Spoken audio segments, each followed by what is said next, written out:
Ilang landowners na apektado sa konstruksyon ng bypass road sa Mangaldan, Pangasinan hindi pa raw nababayaran ng DPWH.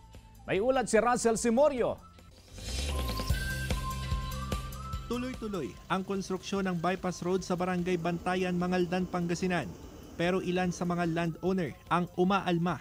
Hindi pa raw kasi sila nababayaran ng Department of Public Works and Highways o DPWH sa nasakop na lupa ng konstruksyon. Mahigit 2,000 square meters na lupa ni Mang Romulo ang nasakop ng proyekto. Nang sabi kasi ng DPWH na wala silang babayaran pag naka-pre-patent yung lupa mo. Sana kung meron silang maibigay, di maganda.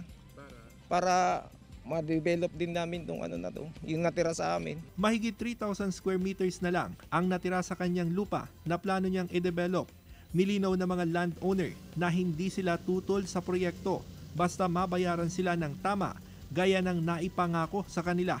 Okay naman kasi napaganda yung at least maganda yung daanan at maganda yung lokasyon ng lupa kasi namin. Ayon sa DPWH, 50% na ang nabayarang landowners.